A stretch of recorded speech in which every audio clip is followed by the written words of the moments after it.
Les supercondensateurs? Non mais attends, c'est même pas des batteries. Et en plus, c'est pas le futur, puisqu'ils sont déjà dans les voitures.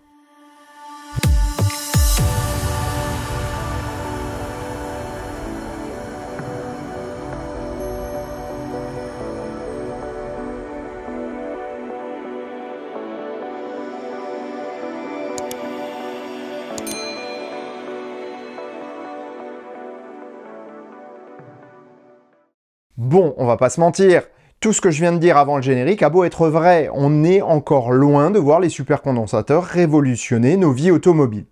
Je n'ai fait qu'énoncer des faits avec précision, mais en laissant un contexte vague. C'est un peu comme ceux qui pinaillent sur un mot soi-disant incorrect, alors que tout le monde a très bien compris le sens de la phrase avec un mot usuel, qui est bien plus parlant pour les non-initiés aux bonnes pratiques de la langue française. Pourtant, contrairement à la sémantique de comptoir ou du quai Conti, ceux qui connaissent comprendront, la différence entre batterie et supercondensateur a une bonne raison d'exister. Pour la comprendre, nous allons devoir aller très loin dans le passé et nous plonger dans l'histoire même de l'électricité. On décolle pour Athènes, en pleine Antiquité, au 5e siècle avant Jésus-Christ. Ce qui est chouette avec l'électricité, c'est que la première chose qu'on a inventée, c'est son nom. Au moins, pas de souci de sémantique sur ce coup-là. Électron en grec ancien désignait l'ambre jaune, une résine fossile possédant des propriétés électrostatiques. Lorsqu'on frottait de l'ambre avec un tissu, il se chargeait en électricité statique. Vous savez, l'électricité statique, c'est aussi ce qui pourrit la vie de millions de personnes le matin au moment de se coiffer. L'effet était le même avec le frottement sur de la laine ou d'autres substances et il arrivait parfois qu'on prenne une petite décharge au hasard d'un contact avec une matière chargée en électricité statique. Les Grecs appelèrent donc cela électricité. Au niveau physique, et ça les Grecs anciens ne le savaient pas, c'est le frottement entre les matériaux qui arrachent des électrons, ce qui induit une charge électrique. Mais alors, pourquoi l'électricité fait-elle dresser les cheveux sur la tête?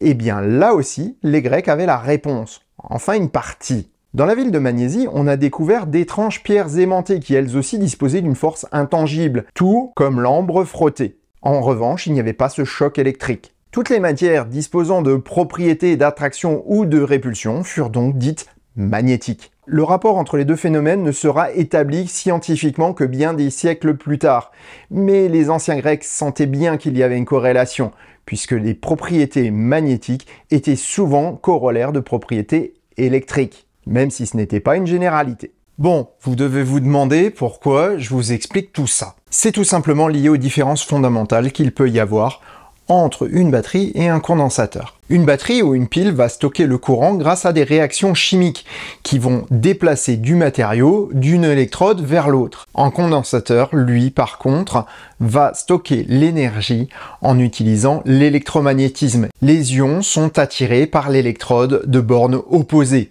mais il n'y a pas de transformation chimique. 200 ans avant Jésus-Christ, en Mésopotamie cette fois, a été probablement découverte une autre forme d'électricité, l'électricité chimique. Je dis probablement car les piles de Bagdad, découvertes à Bagdad, sont les plus anciens artefacts découverts destinés à stocker de l'énergie électrique. Donc la pile aurait bien devancé l'invention du condensateur. Même si on n'en est pas vraiment sûr. Certains experts se sont en effet penchés sur les écrits de l'Ancien Testament et sur l'Arche d'Alliance censée contenir les tables de la loi que Dieu aurait données à Moïse. 6 siècles avant Jésus-Christ, la méthode de construction est inscrite et ressemble fort à la description d'un condensateur.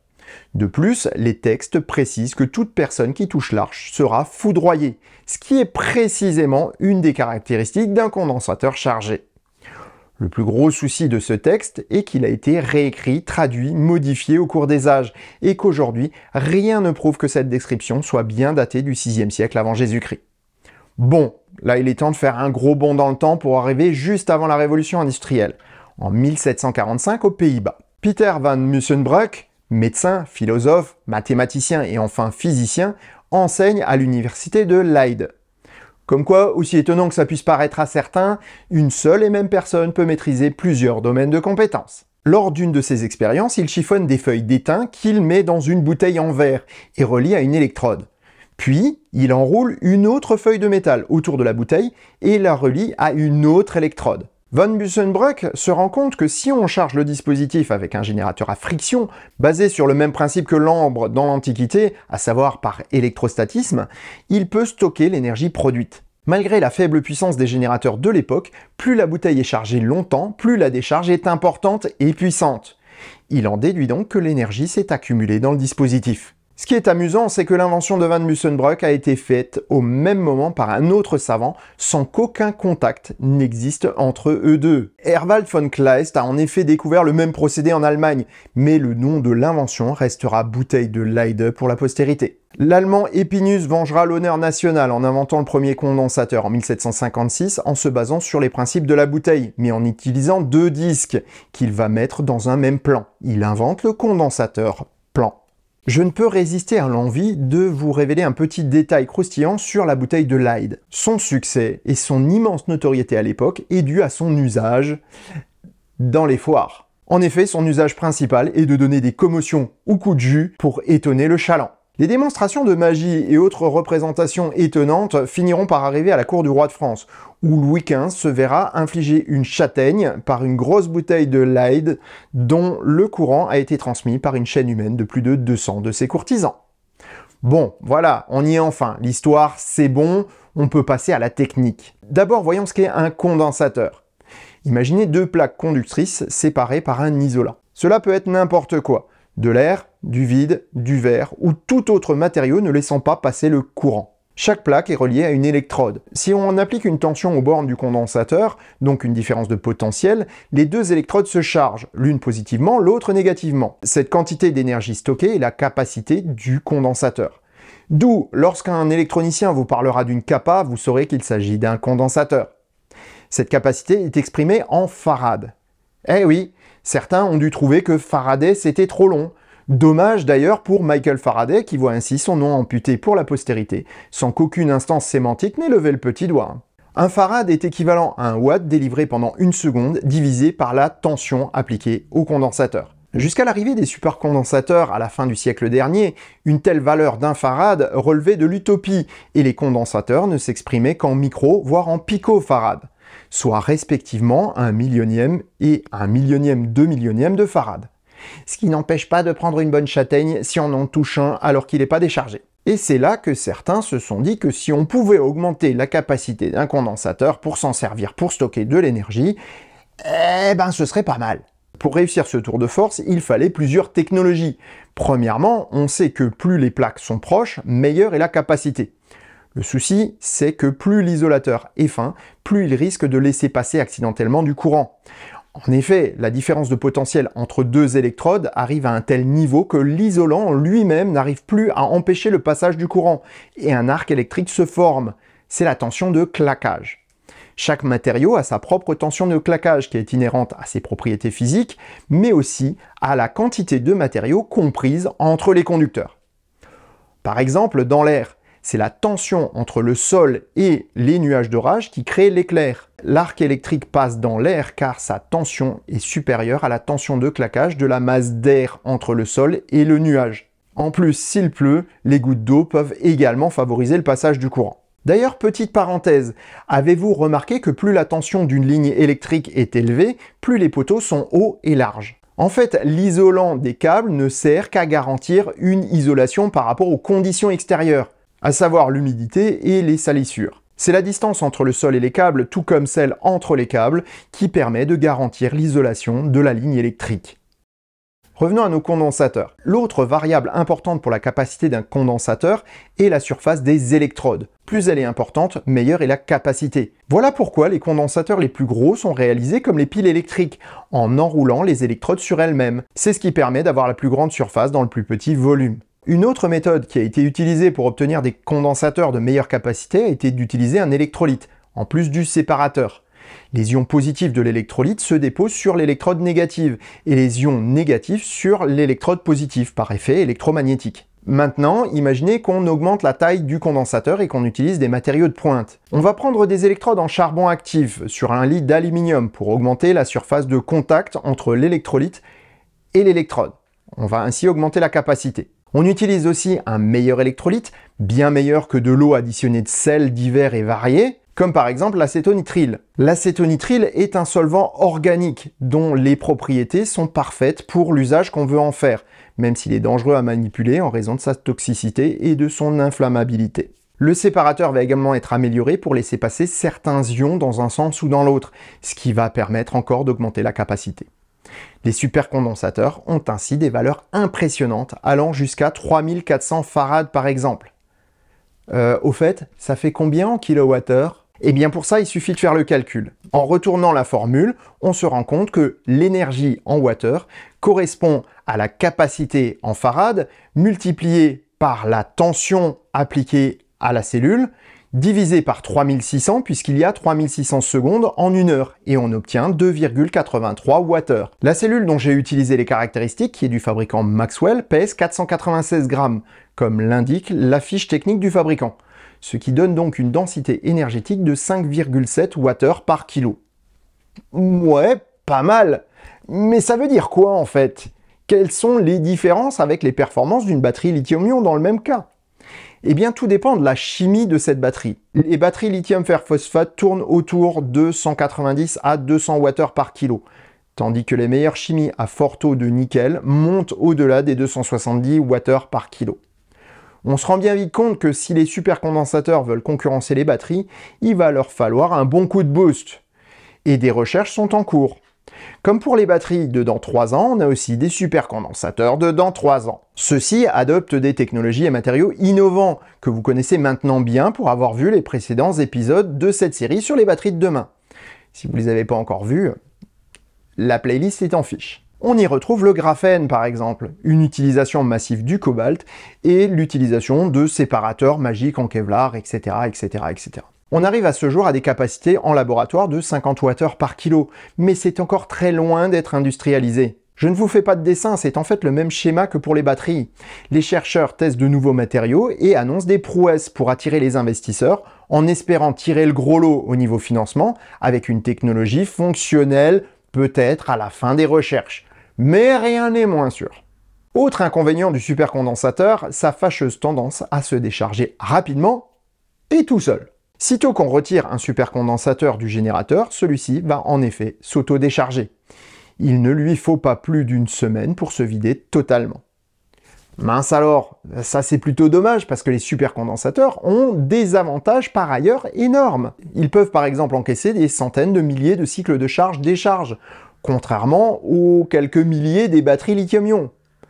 Mais attention, ici on ne parle que de cycle complet de charge-décharge. Une batterie lithium-ion utilisée dans les bonnes plages, soit de 20 à 100% de charge pour les chimies LFP et 20-80% pour les chimies au nickel, peuvent durer aussi largement plus longtemps que les 1500 ou 2500 cycles annoncés. De plus, l'électrolyte du supercondensateur a tendance à moins bien vieillir que celui des batteries lithium-ion dans le temps. Et donc au bout de 10 ans, les supercondensateurs actuels finiront au recyclage, tandis qu'une batterie lithium-ion a largement plus de durée de vie par rapport à cela. Il existe une autre caractéristique du supercondensateur qui, elle, est réellement très intéressante. En plus de permettre le microcyclage et de pouvoir délivrer une puissance importante, les supercondensateurs ont un excellent rendement. Un bon supercondensateur peut restituer plus de 95% de l'énergie qui lui est confiée, par exemple pour réguler le réseau électrique. En utilisant des batteries lithium-ion pour les variations hebdomadaires ou de longue durée, et des supercondensateurs pour lisser les variations quotidiennes de production des parcs d'énergie solaire ou éolienne, le rendement serait bien plus intéressant qu'avec de l'hydrogène par exemple, qui perd plus de 70% de l'électricité entre sa production, son stockage et sa restitution. L'énergie la moins chère et la plus écologique étant celle qu'on n'a pas besoin de produire, à service égal, le choix est vite fait. Enfin, si on reste objectif et qu'on ne tient pas compte des lobbies. Bon, voyons maintenant quels sont les types de voitures dont les batteries encaissent le plus de cycles. Eh bien, ce sont les voitures hybrides. Toujours à se charger et à se décharger, elles ont une batterie de toute petite capacité. Pour les préserver, les constructeurs doivent éviter les trop grosses charges ou décharges, que ce soit en capacité ou en intensité. Du coup, l'usage d'un petit pack tampon de supercondensateur permettrait de réduire la contrainte sur les batteries et d'en augmenter la durée de vie, du moins de manière théorique. Toutefois, cela a été expérimenté par l'université de Compiègne sur des bennes à ordures hybrides comprenant des batteries au plomb cette fois. Les résultats de l'étude démontrent une meilleure durée de vie des batteries suite à l'ajout d'un pack de supercondensateurs. En plus, le système est plus efficace dès le début de la tournée des camions, car les supercondensateurs fonctionnent très bien à froid. Cela veut dire qu'il peut récupérer de l'énergie au freinage, alors même que la batterie ne le peut pas, car elle n'est pas encore assez chaude. Dans les voitures hybrides, cette technologie a toute sa place, et sa puissance en fait une pièce de choix également pour les voitures à haute performance. Les systèmes KERS des Formule 1 et autres voitures de course d'endurance font appel à cette technologie, ce qui en a bien amélioré les performances. Or, on dit souvent que la Formule 1 est un laboratoire de la voiture de Monsieur Tout-le-Monde. Donc, ce système doit déjà avoir fait son entrée dans nos voitures de tous les jours, non ? Alors oui, en partie, mais pas le système KERS en soi, c'est surtout quelques supercondensateurs qu'on a vus dans les voitures. Depuis plusieurs années, les systèmes stop and start de certains constructeurs ont en effet recours aux supercondensateurs. Ainsi, les Peugeot et Citroën iHDI ou les Mazda iLoop récupèrent de l'énergie dans des supercondensateurs pour redémarrer au feu et parfois alimenter les périphériques 12 volts de la voiture. Et c'est à peu près tout. Certaines micro-hybrides 48 volts utilisent des supercondensateurs pour réduire les émissions de CO2 de quelques grammes et la consommation de leur moteur de quelques millilitres. Mais ce sont toujours des leurres pour pouvoir afficher le terme hybride dans leur communication marketing. Et pour la voiture électrique alors, est-ce que l'utilisation de supercondensateurs pourrait avoir du sens? Eh bien oui et non, ça dépend des voitures. Sur des autos urbaines à toute petite batterie, cela permettrait de stocker l'énergie au freinage et de préserver le pack lithium-ion, puisqu'en effet, accélération et freinage sont quasi permanents, et en plus, la batterie faisant de tout petits trajets à vitesse réduite, les supercondensateurs pourraient être d'une bonne aide en hiver, au moment où la batterie n'est pas assez chaude pour récupérer l'énergie au freinage. Pour une auto routière à grande batterie par contre, les supercondensateurs n'ont aucun intérêt, si ce n'est que de permettre une récupération d'électricité au freinage par temps froid. Mais ce serait très anecdotique, parce que pour récupérer assez d'électricité au moment de la décélération, il faudrait des packs imposants et lourds, dont la masse deviendrait vite un boulet pour l'efficience de la voiture. C'est ce qui explique pourquoi Tesla a revendu la société Maxwell. En tout cas, toute la branche supercondensateur. Ce qui intéressait réellement Tesla, ce n'était pas les supercondensateurs, mais la méthode de fabrication sèche des électrodes. Au niveau recharge, les supercondensateurs seraient trop rapidement pleins pour permettre de limiter les effets d'une recharge rapide. Au niveau des performances, les supercondensateurs n'apporteraient que peu de choses par rapport à ce que peut apporter la puissance d'une grosse batterie. Malgré toutes ces limitations, on risque de voir apparaître le supercondensateur dans des applications comme les voitures de course ou hypercars, où chaque millième de seconde est important. On risque de les voir apparaître également dans des autos qui n'en tireront aucun bénéfice technique, mais juste un gain marketing limité à leur image de marque. Et sur ces bonnes paroles, je vous souhaite bonne route et vous dis à bientôt pour un prochain épisode du Choucroute Garage. Portez-vous bien. Ciao.